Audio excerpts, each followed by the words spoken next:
Okay, so I'm going to show you a single leg hip thrust using a bench. So you're going to drop down and you want to have your shoulder blades and your elbows on the bench.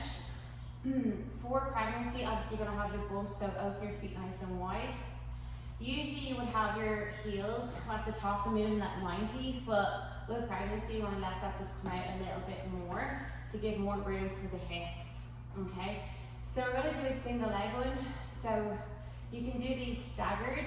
So if I want to work my right leg, I'm going to stagger my left, okay, and I'm going to show you the movement. So inhale, I like to bring my arms down.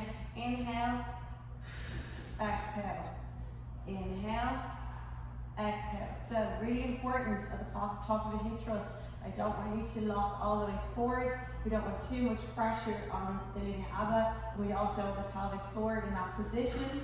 We're going to inhale, make sure your eyes drop down, your near chin is tucked in and up. So again, staggered stance, change side.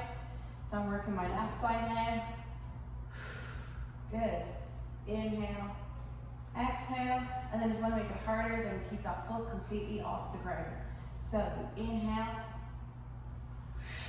exhale, inhale, exhale. Again, you don't have to do the full range of motion either. You can just go for half reps. If the bump is starting to rub off your thighs, which it might do later on in pregnancy, we're still working those glutes lots by just doing half range of motion. Okay, so this is your bench and bodyweight hip thrust. So we need those glutes working for pregnancy. So your setup is slightly different. I want you to make sure that your feet are out nice and wide, so that when you come up into the top of the position, we can go a little bit further than usual. So usually you want to be 90, with pregnancy you can go a bit further to allow those hips to move and open for the bump. Okay, so top of the movement, I want to make sure your chin is tucked in. We're not back here. We've exhaled. We also don't want to over squeeze. I want you to squeeze the glutes, but I don't want them coming out the other side. So I don't want you to hyperextend where you can see this bump, because that's all air pressure going to go out the linea ava. Okay, so again, let's do the reps. Inhale, exhale. Inhale, exhale.